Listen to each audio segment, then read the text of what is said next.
Muy bien, Dios le bendiga grandemente, amados hermanos.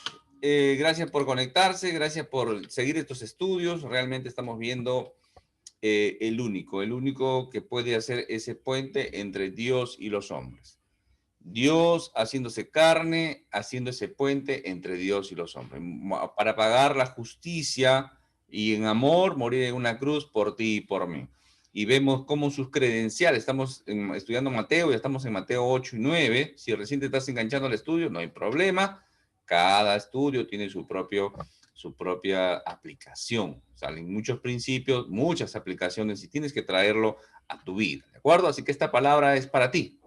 Ya, hoy día vamos a ver el poder del Señor Jesús sobre el pecado y la muerte. Vamos a agarrar dos segmentos, Mateo 9 del 1 al 8 y del 18 al 26. Poder sobre el pecado y sobre la muerte, ¿de acuerdo? Muy bien, lo vamos a ir leyendo conforme vamos avanzando. Entonces dice Mateo 9 del 1 al 8. Entonces, entrando Jesús en la barca, pasó al otro lado y vino a su ciudad, y sucedió que le trajeron un paralítico tendido sobre una cama. Y al ver Jesús la fe de ellos, dijo al paralítico: ten ánimo, hijo, tus pecados te son perdonados. Entonces algunos de los escribas decían dentro de sí: este blasfema. Y conociendo Jesús los pensamientos de ellos, dijo: ¿por qué pensáis mal en vuestros corazones? Por, porque, ¿qué es más fácil? ¿Decir los pecados te son perdonados o decir levántate y anda? Pues para que sepáis que el Hijo del Hombre tiene potestad en la tierra para perdonar pecados, dice entonces al paralítico: levántate, toma tu cama y ve a tu casa. Vete a tu casa. Entonces él se levantó y se fue a su casa. Y la gente al verlo se maravilló y glorificó a Dios, que había dado tal potestad a los hombres. Es interesante, Jesús está nuevamente en Capernaum.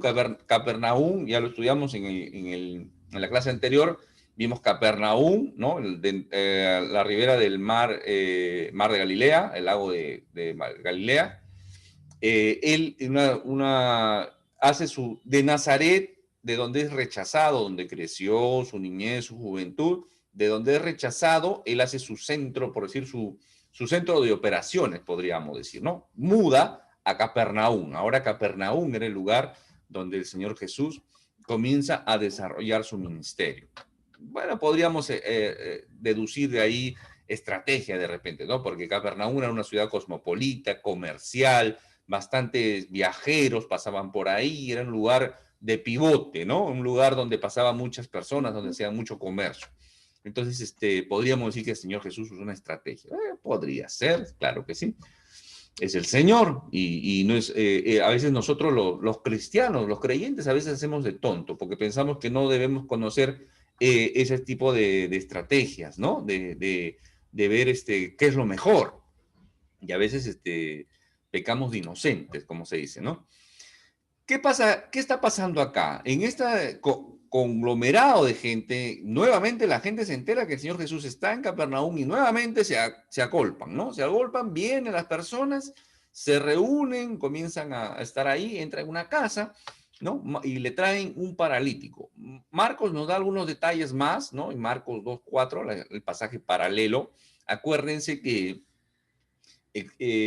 los tres primeros evangelios, Mateo, Marcos y Lucas, se conocen como sinópticos, los evangelios sinópticos, ¿ya? O sea, que se ven en conjunto, que se deben ver en conjunto, ¿ya? Entonces, observando los tres, podemos sacar más detalles, ¿no? Más detalles.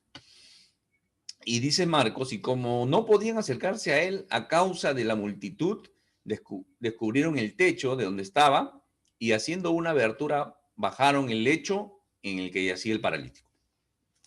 4 amigos, 4 familiares, desconocemos, traen a este paralítico. No hay forma de que entre por la puerta. Toda la casa está saturada donde estaba el Señor Jesús. Entonces, ¿qué hacen estos hombres? ¿No? La infraestructura de la casa permitía subir por la parte exterior al techo, y del techo ellos, es más, el lugar alto era como un lugar de reuniones, ¿no? Entonces ahí está, abren un forado en el techo, ¿no? Y descienden al paralítico justo donde estaba el Señor Jesús. Y es interesante cómo dice que la fe de ellos, ¿no? el Señor Jesús ve la fe de ellos, ¿no? Obviamente el hombre paralítico también tenía una necesidad. Aparentemente no hay una palabra de por medio. Aparentemente el paralítico también no podía hablar, estaba paralizado, no lo sabemos, pero son los amigos, ¿no? Y esto es interesante, hay mucha riqueza en esto, porque a veces nosotros somos indiferentes, ¿no? Ante el dolor de las personas. Entonces, ¿qué deberíamos hacer? Que son estos hombres que toman la iniciativa de cargar a este paralítico, de llevarlo al Señor. Y a veces nosotros también deberíamos hacer así, ¿no? Hay muchos paralíticos o mucha gente que está paralizada espiritualmente hablando, ¿no? Muchos físicamente, pero sobre todo espiritualmente. Y a veces hay que traerlos, ¿no? Hay que traerlos. Yo recuerdo a un compañero de trabajo, decía, hermano, ven, vamos a hacer un estudio bíblico y tal día, tal hora, ¿no? Entonces, 2 horas antes lo llamo, oye, ¿no? Fulanito de tal, acuérdate de la reunión hoy día, ¿no? Ya, Jorgito, ya, gracias, ¿no? Entonces, él llega a la reunión, llegó un poquito tarde, llegó, me llamó a un costado y me dijo, gracias por llamarme, me dice, ya justo unos amigos ya me habían invitado a tomar en el vecindario y estaba yo ya tomando. Entonces había llegado ya un poco con un par de tragos, pero llegó a la reunión. Entonces, así como nosotros operamos, obramos, somos siervos diligentes para la obra, también el enemigo mueve sus agentes también. La gente movida por el mismo diablo y los demonios también opera. Mira, ¿qué hubiera pasado si no lo hubiera llamado, no lo hubiera animado? Y gracias a Dios, su matrimonio, a consecuencia de ya todo esto, se salvó, ¿no? Se salvó y bueno, tiene una familia bonita el día de hoy, gracias a Dios, gracias a Dios. Entonces, es interesante cómo el Señor Jesús le dice, dile, ven, ten ánimo, ¿no? Ten ánimo, le dice, no, tranquilo, ¿no? El Señor, esas palabras de ánimo, hijo, le dice, ¿no? Hijo, ese aprecio, ese cariño, esa consideración. Tus pecados te son perdonados, tus pecados. El paralítico, habían llevado al paralítico, interesante porque habían llevado al paralítico y para ser curado, sanado, ¿no? Y el Señor le perdona sus pecados. Y es interesante porque el único que puede perdonar pecados es Dios. Solamente Dios puede perdonar pecados. Es por eso que algunos de los escribas, dice dentro de sí, ¿no? Murmuraban, ¿no? Comentaban entre ellos o pensaban. Y decían, blasfema, ¿no? ¿Por qué blasfema? Porque solamente Dios puede perdonar pecados. Y dice el Señor, en su omnisciencia, ¿no? Conociendo el pensamiento de ellos, le dice, ¿por qué pensáis mal en vuestros corazones? Qué interesante, porque están pensando y en su corazón, porque del corazón es importante el corazón. No es el corazón que bombea sangre, ¿de acuerdo? No es el músculo que bombea sangre, es el centro de tu voluntad, de tus emociones, ¿no? De donde nace los adulterios, la mentira, el robo, las guerras. De ahí, del corazón del hombre sale. Muchas veces nos enfocamos en los gobiernos, el gobierno que él hizo, que lo hizo, que lo otro hizo, que no hizo. Pero no, es del corazón del hombre donde salen estas malas cosas. Entonces, estos hombres religiosos, en vez de a entender lo que el Señor Jesús estaba haciendo, tratan de contradecir, de llevar la contraria. Y le dicen, ¿no? En sus pensamientos, en su corazón, ¿por qué pensáis mal en vuestros corazones? Y porque es más fácil decir los pecados te son perdonados o levántate y anda, ¿no? ¿Qué hubiera sido más fácil? ¿No? Obviamente, decir tus pecados te son perdonados, haciéndose Dios, no hubiera habido una constancia, ¿no? No hubiera habido una constancia. ¿Le perdonó? ¿No le perdonó? Cualquiera puede decir eso. Como en el caso del anterior estudio que vimos de los endemoniados gadarenos, ¿no? Donde los demonios piden ir en donde los cerdos, ¿no? Y se van a los 2000 cerdos que había y los 2000 cerdos se sacrifican, ¿no? Terminan arrojándose al acantilado. Y no se hubiera notado que este hombre quedó liberado si no hubiera habido esa evidencia, ¿no? Es interesante también esto. A veces se notó, se vio, el hombre cambió, porque había dicho, y el Señor lo libera, salieron los demonios, se fueron, y hubiera dicho, estaba loco, ¿no? Tenía un problema emocional, psiquiátrico, pero ya se sanó. Pudo haber sido también, ¿no? Ahora podríamos llegar a esos análisis, pero gracias a Dios está la constancia en la palabra de que se fueron esos demonios a los cerdos. Los cerdos no soportaron, o los mismos demonios, no sabemos, se sacrificaron o se autosacrificaron los cerdos. ¿De acuerdo? Hubo una evidencia. En este caso, el Señor le dice, tus pecados te son perdonados, y obviamente que sus pecados habían sido perdonados. Pero le dice, para mí es indiferente perdonar los pecados o decirle, levántate y anda. Es interesante cómo el Señor, la palabra de Dios nos habla en relación a los pecados, la necesidad del hombre de ser perdonado, ¿ya? La necesidad del hombre de ser perdonado. ¿Cuál era la necesidad apremiante de este hombre? ¿Qué necesitaba este hombre? Paralítico. Uno a simple vista dice, bueno, que camine, que recupere su vida, su movilidad, ¿no? Entonces, hubiera sido lo correcto pensar eso en lo aparentemente visual. Pero la necesidad que tenía este hombre era, la salvación de su alma. Esa es la necesidad principal de todo hombre. Esa es la necesidad. Muchas personas se acercan a Cristo convenientemente por el milagro. Por eso que los grandes milagreros se aprovechan de esto, porque las personas quieren ser sanadas, quieren andar, quieren ver, quieren ser cualquier tipo de sanidad. Hay el otro grupo que quiere ser prosperado, quiere tener dinero y todo lo demás. También hay religiosos para eso. También hay secta para ellos. Pero muchos quieren la sanidad física. Claro, por supuesto, ¿quién no quiere una sanidad física? Todo de una u otra forma tenemos un mal, pero todos queremos sanar. Pero nuestro problema principal es el pecado. Lo que necesitamos primordialmente es perdón de pecados, perdón de pecados. Eso es lo que necesita el hombre.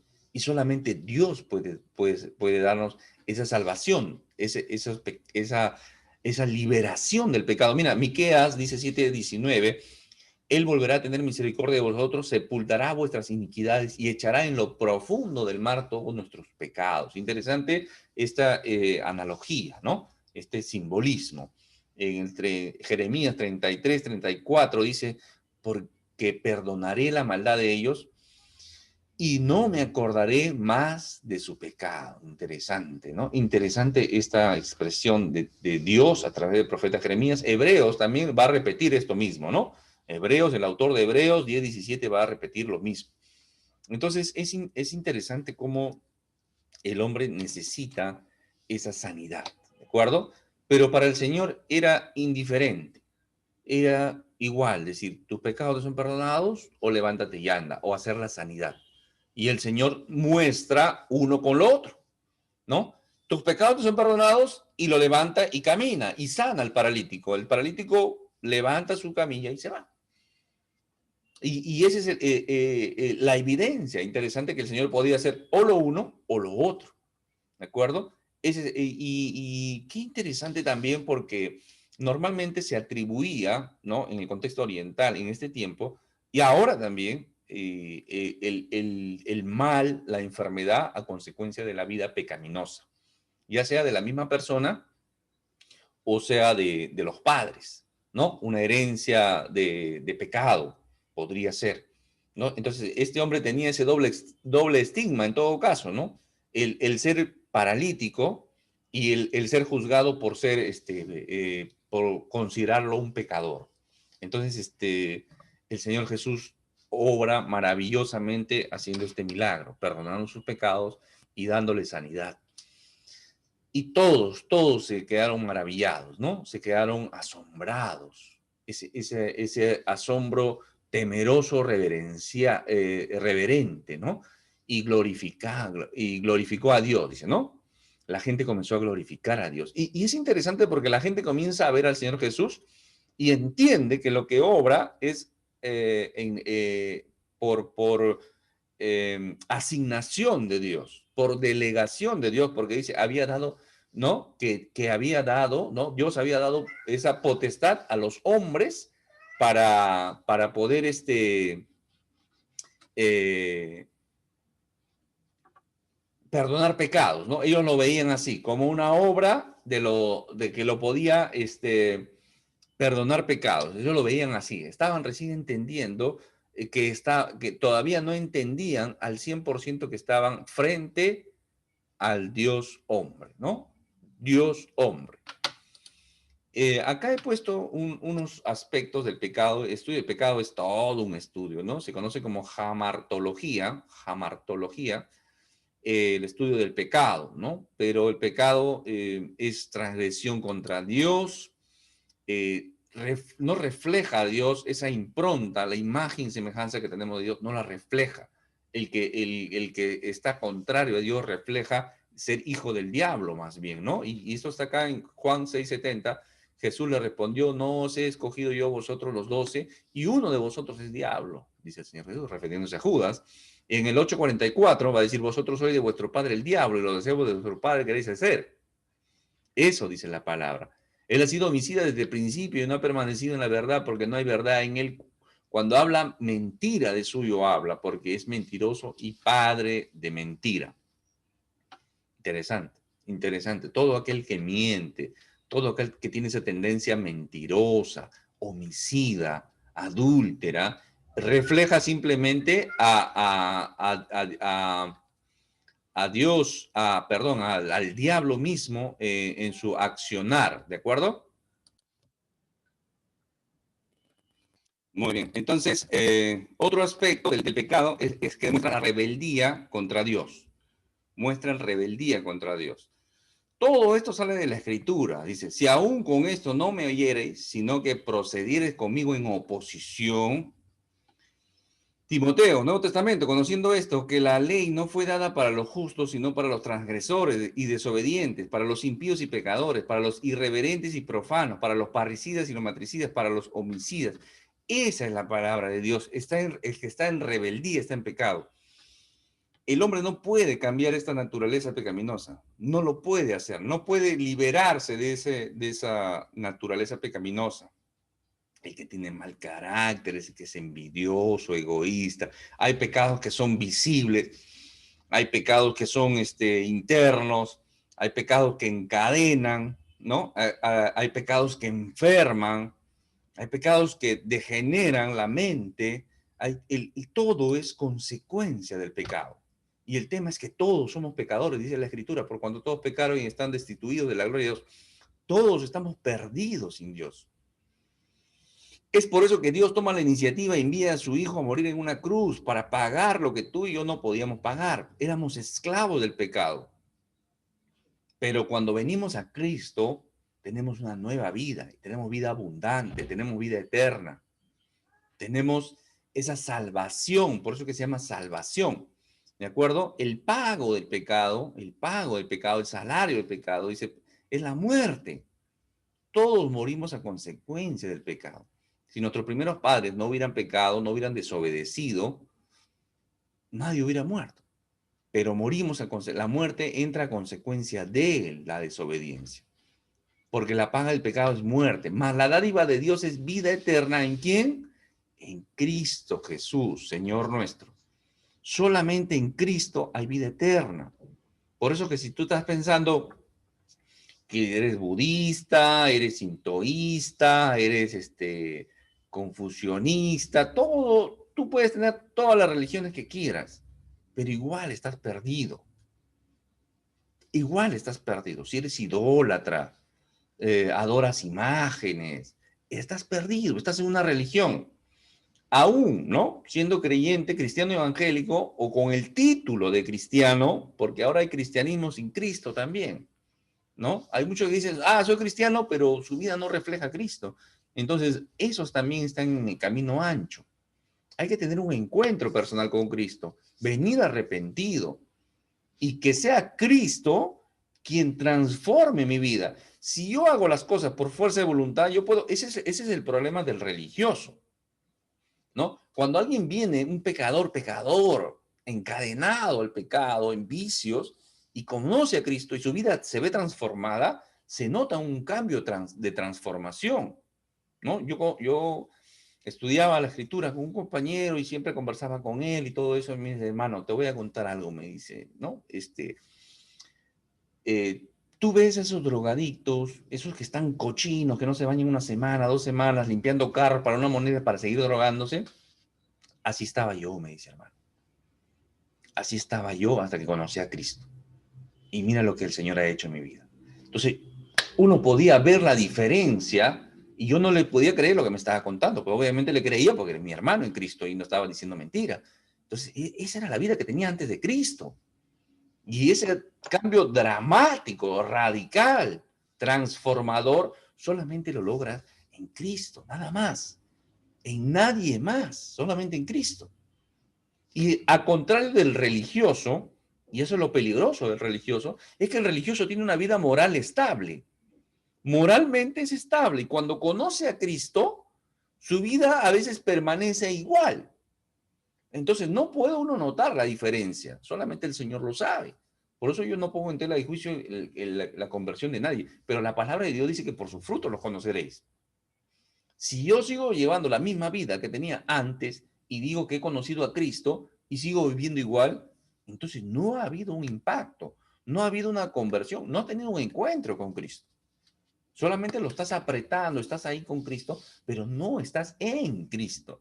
Y acuérdate en esto, en Efesios se usa mucho esto, en Cristo. Esa palabrita en Cristo es estar dentro, haber sido transformado por Cristo. El arca de Noé es un tipo de Cristo. El arca de Noé es un tipo de Cristo. El arca de Noé es un tipo, o sea, un símbolo, una figura, digamos, ¿ya? Son cosas diferentes, pero para que me entiendas, es una figura, un símbolo, es un tipo de Cristo. Cristo es el cumplimiento.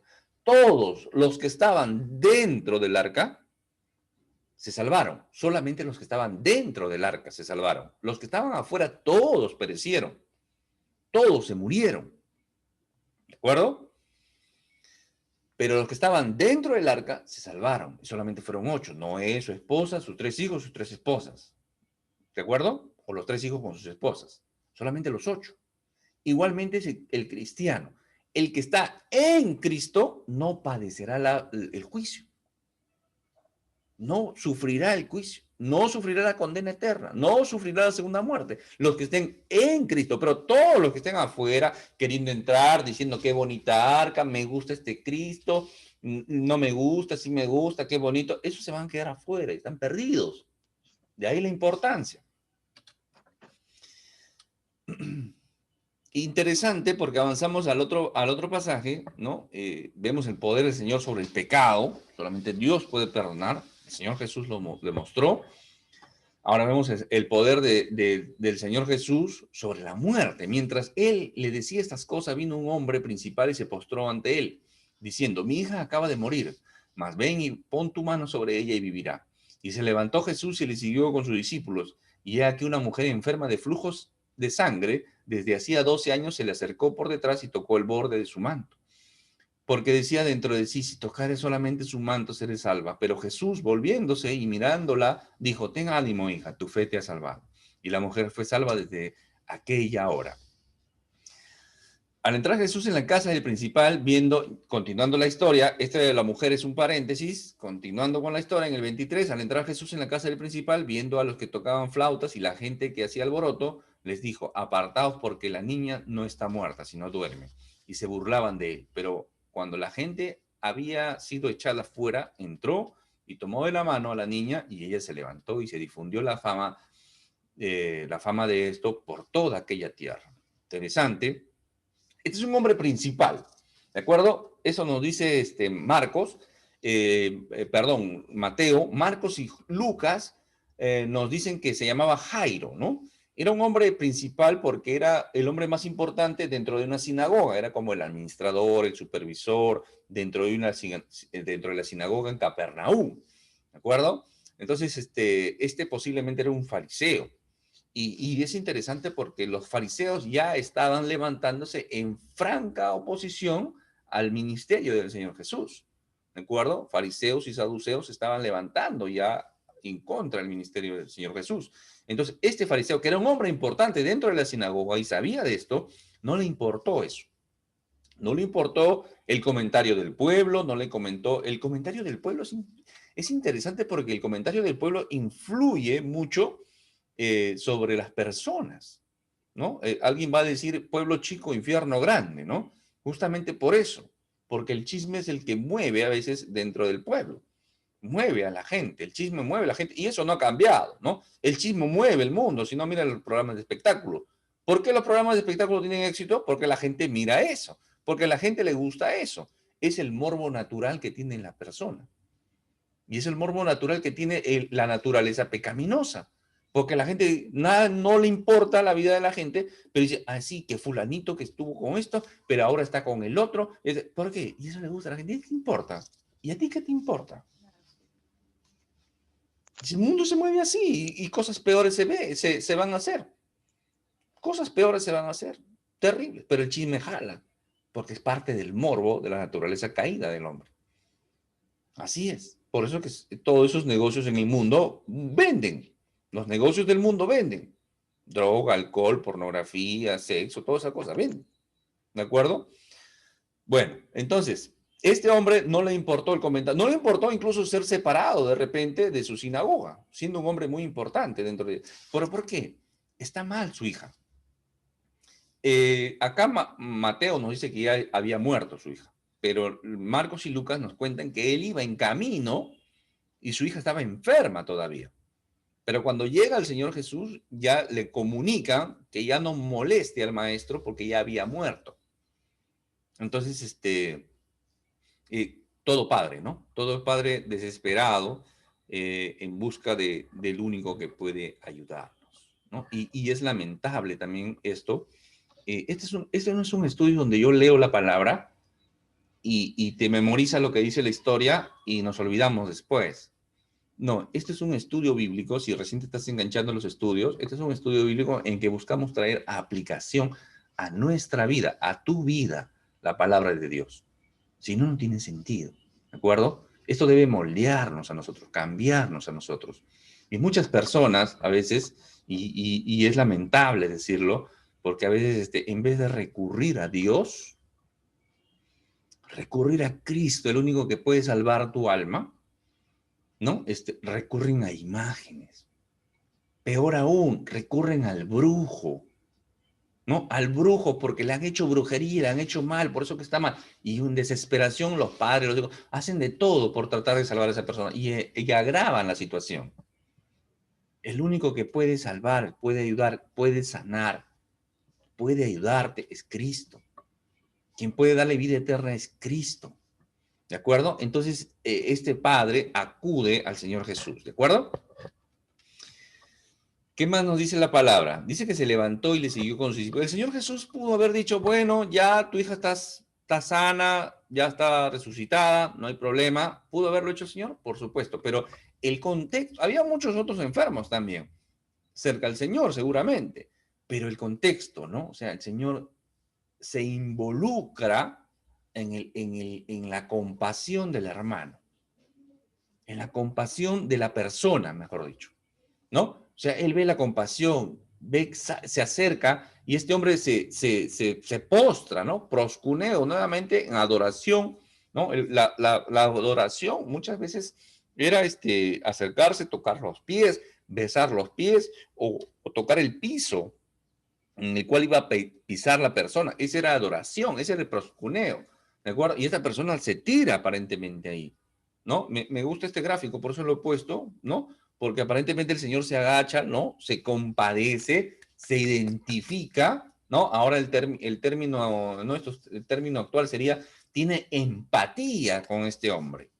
Y le dice, vamos, y sus discípulos le siguen, ¿no? Discípulos ahí aprendiendo del maestro, porque Pedro, ¿no? Bueno, ahí vamos a llegar ahí.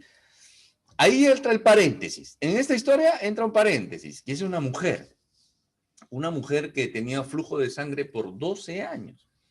Qué interesante la palabra. A veces solamente observando la palabra, sacamos muchos detalles, ¿no? La hija de este hombre principal tenía 12 años, ¿no? Una niña vivaz, una niña que había crecido a cuidado de sus padres, con mucho cariño, mucho amor, había crecido en amor, en disciplina, había crecido vivaz, ¿de acuerdo? Entonces, ¿qué está pasando ahora? ¿Qué está pasando? Que hay una mujer, ¿no? Y mira, 12 años para la mujer judía comenzaba era como la mayoría de edad para nosotros, ¿no? Los 18 años para nosotros, 21 en otros países. Para el judío, 12 años de una mujer era su mayoría de edad, o sea, estaba entrando ya a su mayoría de edad. Y había una mujer que tenía 12 años también, pero de sufrimiento, de estigmación, de separación, de marginación. ¿Por qué? Porque era una mujer en cierta forma inmunda también. Tenía un flujo de sangre, o sea, es como una menstruación permanente. Si las mujeres obviamente van a comprender un poco más de este tema, de una mujer que siempre está en ese periodo menstrual.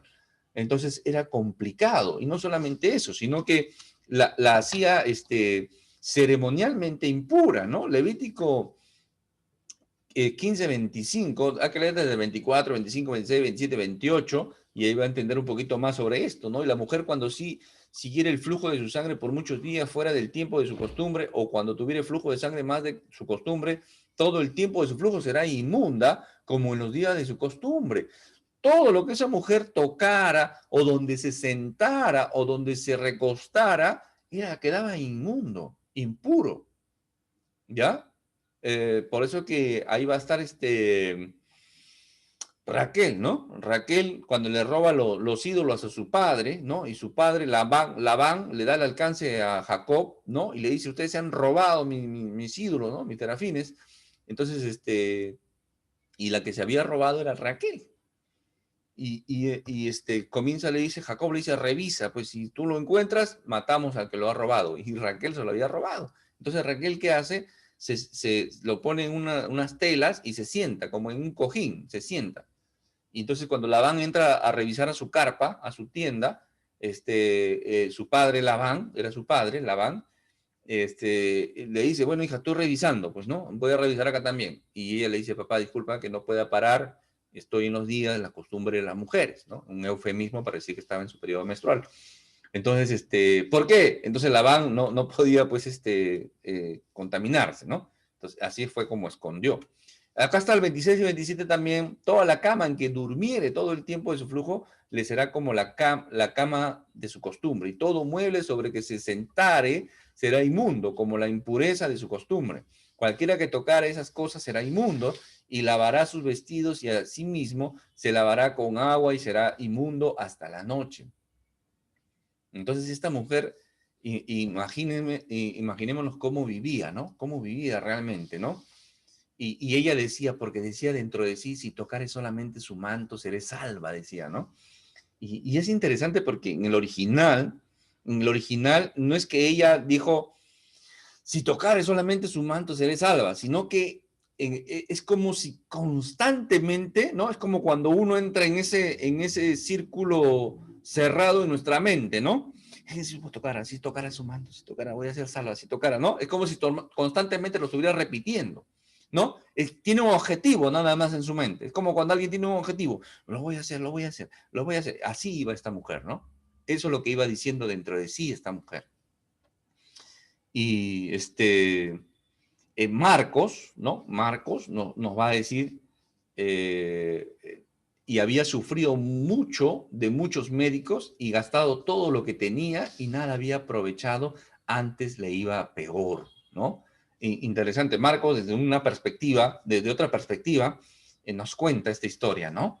Y dice que había gastado todo su dinero, ¿no? Entonces encontramos una niña que había crecido en la opulencia, en la comodidad, y vemos una mujer que lo había perdido todo, que estaba en la pobreza y estaba totalmente separada, ¿no? Con este mal, con este problema. Y es un problema no solamente espiritual, ceremonial, religioso, sino también pues físico, ¿no? Imaginémonos, ¿no? ¿Qué tal esta situación? En una época no habían toallas higiénicas, ¿no? Y las toallas higiénicas son de hace 20, 30 años recién. Entonces, en esta época peor, ¿no? Entonces, nos imaginamos lo complicado de esta situación, de esta mujer que había ido a médicos, a doctores, y no había podido, no lo podían curar, ¿no? Antes le iba peor, dice, ¿no? Lucas, desde una perspectiva médica, ¿no? Ya lo hace él comenta y nos cuenta también, dice, pero una mujer que padecía de flujo de sangre desde hace 12 años y que había gastado en médicos todo cuando tenía y por ninguno había podido ser curada, ¿no? Obviamente él también en su perspectiva médica dice que, o sea, el problema no era de los médicos, sino que era una enfermedad que no tenía cura, ¿no? No lo podían curar. Eh, dice, ella iba diciendo esto, ¿no? Si tocara solamente su manto. Entonces, nos cuenta, acá Mateo condensa un poco la historia, pero Marcos y Lucas nos cuentan de que ella llega a tocar el manto, el Señor siente ese poder, que sale poder de él, ¿no? Sale ese poder de él, que alguien se sanó y dice, ¿quién me ha tocado? ¿No?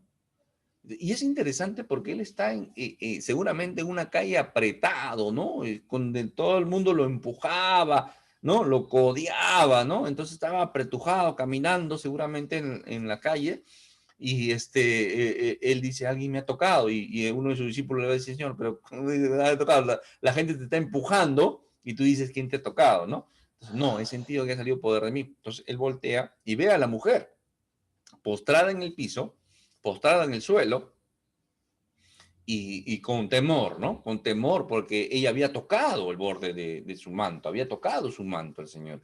Y, ceremonialmente la ropa del Señor ya estaba sucia, ¿no? Ya estaba inmunda también desde la perspectiva, pero al Señor eso no le importa. El Señor eso no le importa y le dice, ten ánimo, le dice, ten ánimo, hija, le dice, ¿no? Esas palabras de ánimo del Señor, ¿no? De aliento, ten ánimo, tu fe te ha salvado, le dice. Y es interesante, y la mujer fue salva desde aquella hora, dice Mateo en el versículo 22. Y qué interesante porque muchas traducciones, Reina Valera traduce acá correctamente salvado, ¿no? Porque la palabra que usa ahí es soso, como está ahí en la pantalla, ya que significa salvación, sanar también, claro, pero el enfoque es salvación. Y esta mujer fue también salvada y sanada. Ya desde el contexto, habría que explicar todo el contexto de salvación para el judío, ¿no? El judío, la salvación era eso, ¿no? Ser librado de muerte, de pecado, de ser librado de una enfermedad, etcétera. Cuando el pueblo de Israel es sacado de Egipto, es salvado, ¿no? De Dios por mano de Moisés, etcétera, etcétera. Entonces, pero acá el Señor le está dando no solamente la sanidad, sino también la salvación. Esa es la palabra que se usa acá. Ya, es interesante esta palabra. Esta palabra también se encuentra en la historia de los 10 leprosos, ¿no? Lo he puesto acá porque solamente lo cuenta Lucas. Esta historia la cuenta Lucas y creo oportuno contarlo, porque Dios permita que un día estudiemos también Lucas, ¿no? Pero hasta que lleguemos ahí, si el Señor lo permite, bueno, les cuento la historia de Lucas, ¿no? Dice que yendo Jesús a Jerusalén, pasaba entre Samaria y Galilea, y al entrar en una aldea le salieron al encuentro 10 hombres leprosos, los cuales se pararon de lejos, no, eran inmundos, y alzaron la voz de lejos nomás, ¿no? Diciendo, Jesús, Maestro, ten misericordia de nosotros. Cuando él los vio, les dijo, id, mostraos a los sacerdotes.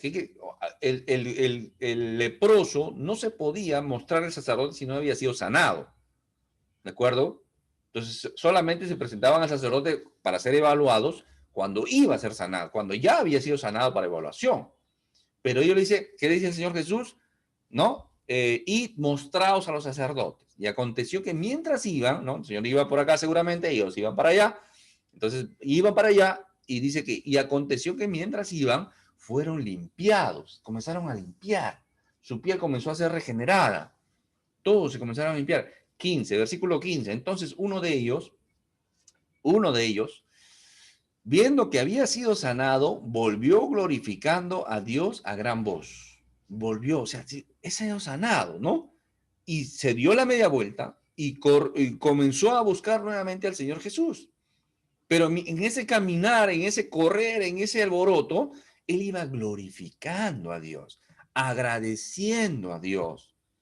Esta es una historia que realmente a mí me impacta. Y no solamente me impacta, sino me conmueve. ¿Por qué? Porque este es un hombre agradecido, un hombre que ha recibido sanidad. Nosotros, ¿cuántos milagros hacen nuestras vidas? Y volvemos a la aplicación.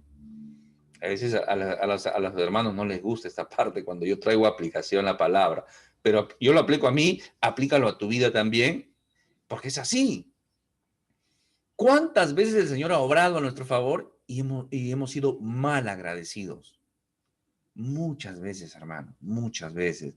Entonces, necesitamos trabajar en nuestro corazón la gratitud a Dios. Que nuestros ojos espirituales sean abiertos para poder ver los grandes milagros que opera Dios en nuestras vidas. Desde el momento que amanece, desde el momento que uno se sienta a comer, almorzar y tiene los alimentos ahí, desde el momento que uno amaneció y está respirando todavía acá y tiene propósito en esta vida, cuando muchos ya no lo hacen, entonces agradecer al Señor. Dice, y dice el 16, ¿no? Este cuadro es realmente conmovedor. Y dice, y se postró rostro en tierra a sus pies, dándole gracias, dándole gracias.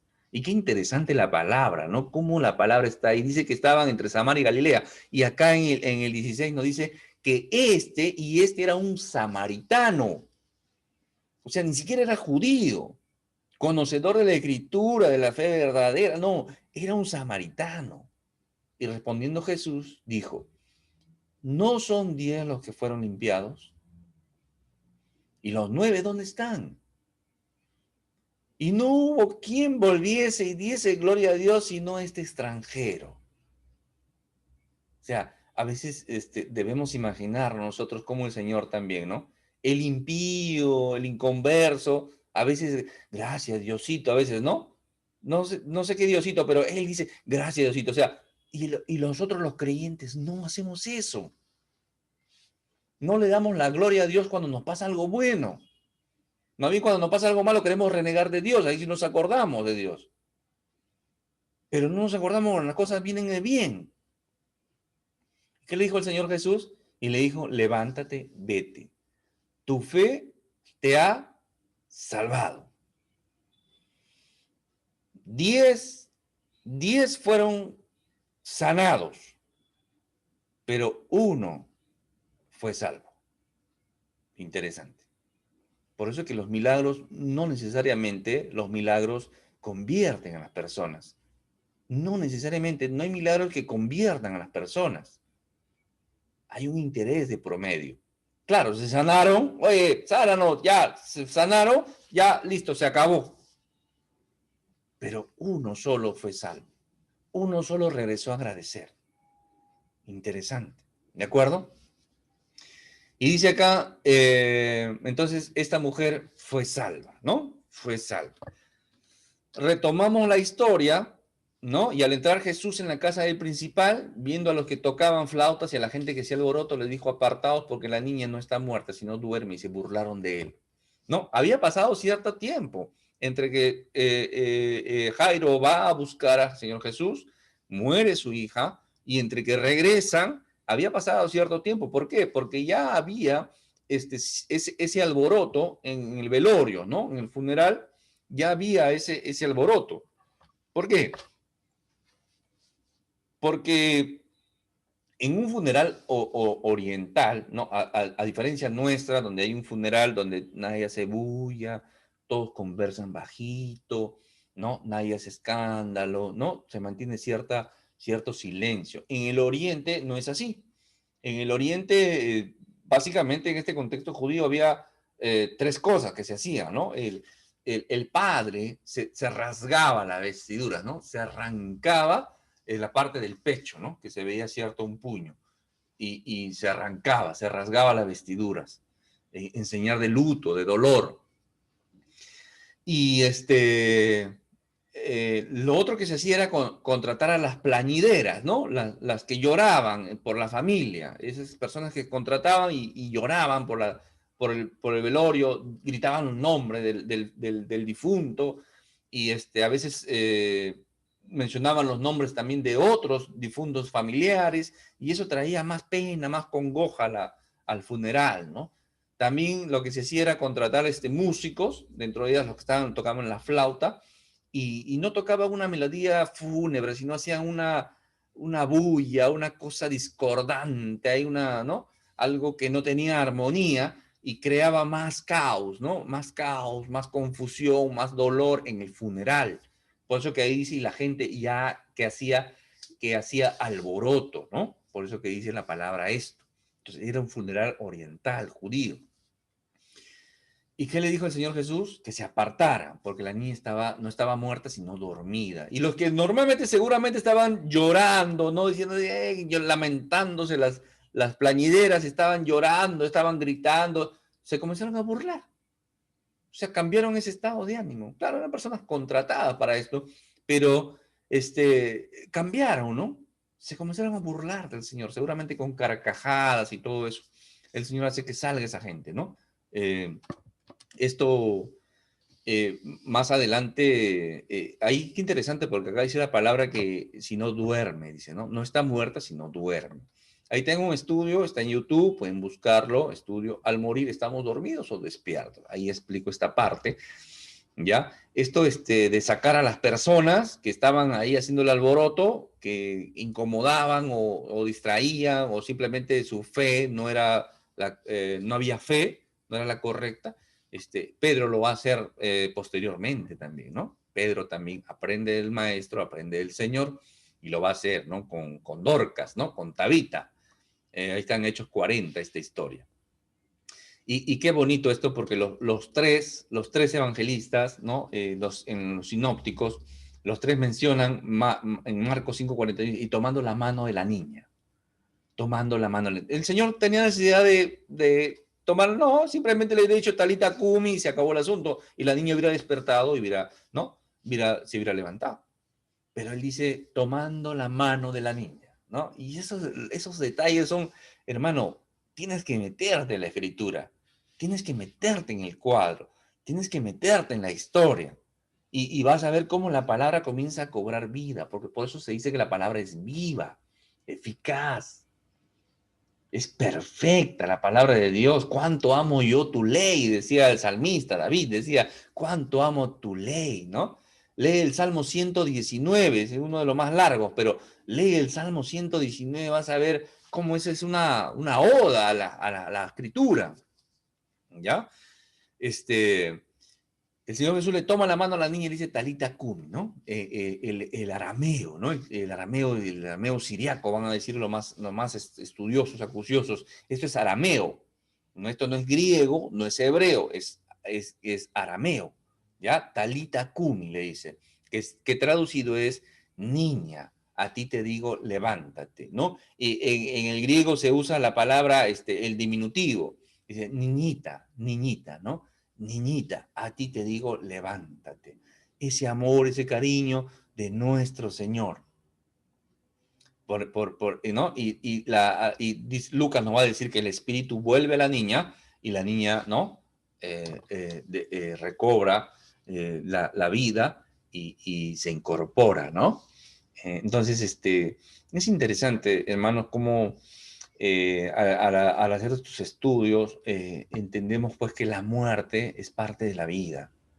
Muchos han perdido familiares, seres queridos, amistades, conocidos, y realmente la muerte nos golpea, hermano. Golpea a los creyentes también, sí, por supuesto que sí. Y esto es lo complicado de todo esto, porque a veces nos golpea de mala forma, o nos encuentran mal parados, o con nuestra fe débil, ¿no? O con nuestro escudo de la fe abajo, y eso es complicado, ¿no? Pero es interesante ver cómo, como decía un predicador que quería buscar unos textos en el cual el Señor Jesús participara un funeral, ¿no? Y no hay ninguno, hermano. El Señor no participa en un funeral. Y en los que Él va, Él trae vida.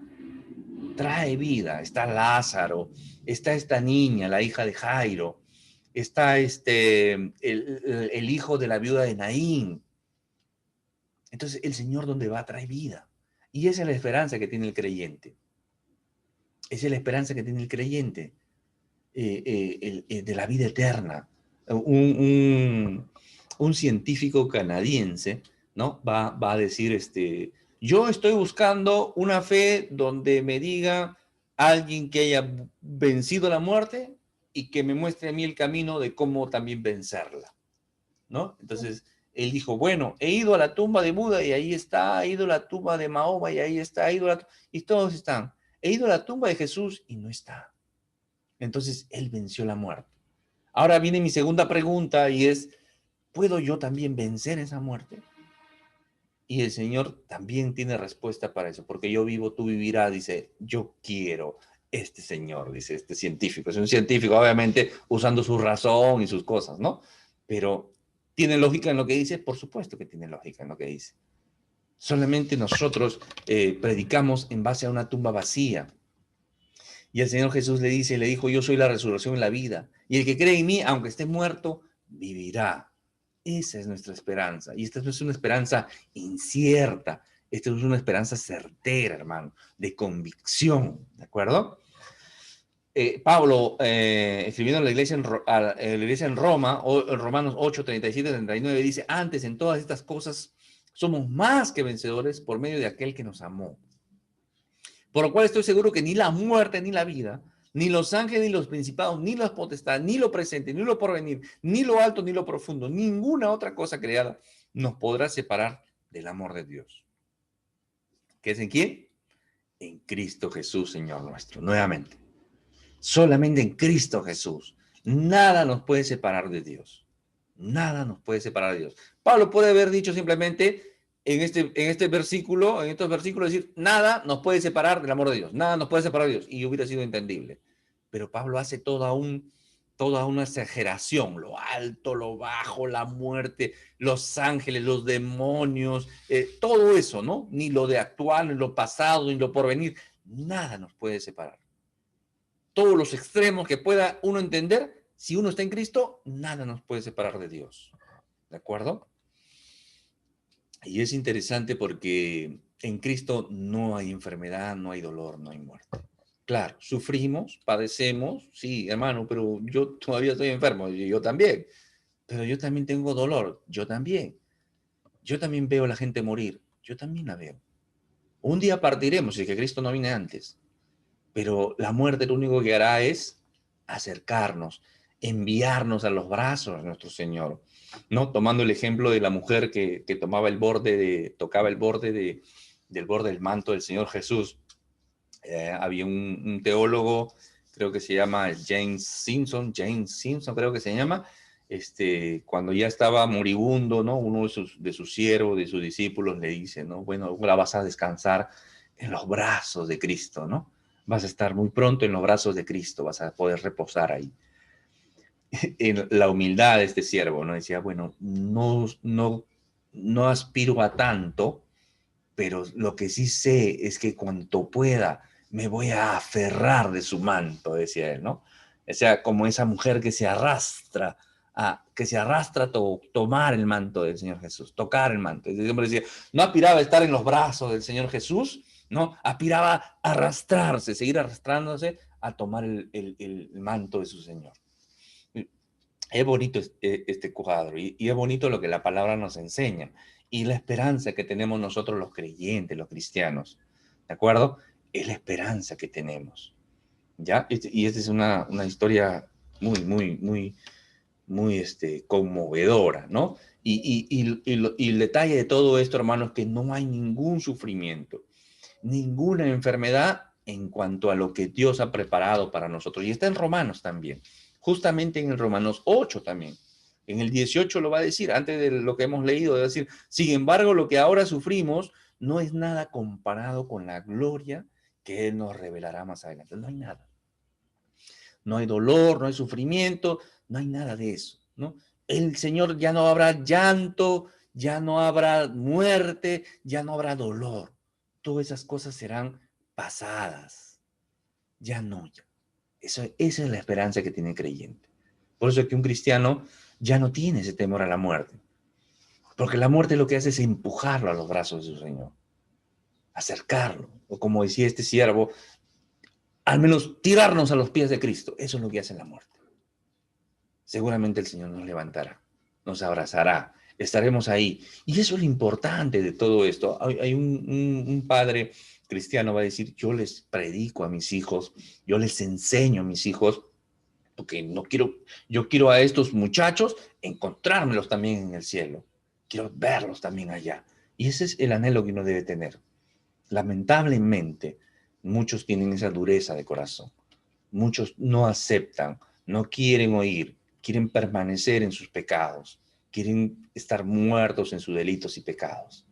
Pero esta es la esperanza que tenemos. En base a una tumba vacía, nuestro Señor venció la muerte. Vuelve pronto, vuelve pronto. Y los que estemos, dice, porque yo vivo, vos también. Solamente en Cristo podemos tener esa vida eterna. Solamente en Cristo podemos estar, podemos tener esa tranquilidad y esa paz, y Él nos dé sabiduría para poder afrontar todas las vicisitudes y problemas que podamos tener en esta tierra. Dios le bendiga, amados hermanos. Fue con ustedes Jorge Ocampo, siervo del Señor Jesucristo.